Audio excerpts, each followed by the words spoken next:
മണിപ്പൂരിൽ വ്യാപക സംഘർഷം. മന്ത്രിമാരുടെയും ബി.ജെ.പി. എം.എൽ.എമാരുടെയും വീടുകൾ ആക്രമിച്ചു. മണിപ്പൂരിൽ സംഘർഷം വ്യാപിച്ചതോടെ പല ജില്ലകളിലും കർഫ്യൂ ഏർപ്പെടുത്തി. ശനിയാഴ്ച വൈകിട്ട് 4:30 മുതലാണ് കർഫ്യൂ.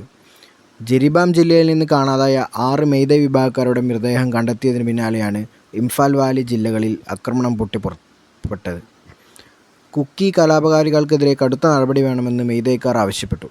ഇംഫാലിലുള്ള മന്ത്രിമാരുടെയും ബി.ജെ.പിയുടെയും എം.എൽ.എമാരുടെയും വീടുകൾ ആക്രമിക്കുകയും ടയറുകൾ കത്തിക്കുകയും റോഡുകൾ ഉപരോധിക്കുകയും ചെയ്തു.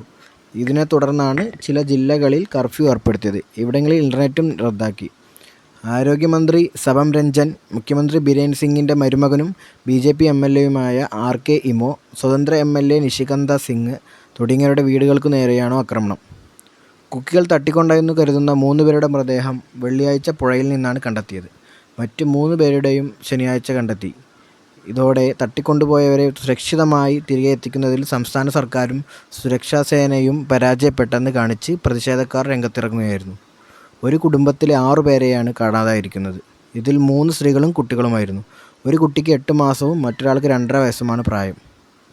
കഴിഞ്ഞയാഴ്ച CRPF പ്രവർത്തകരുമായുള്ള ഏറ്റുമുട്ടലിൽ 10 കുക്കി വിഭാഗക്കാർ കൊല്ലപ്പെട്ടിരുന്നു. ഇതിനു പിന്നാലെ ഉണ്ടായ സംഘർഷത്തിനിടെയാണ് 6 പേരെ കാണാതാവുന്നത്.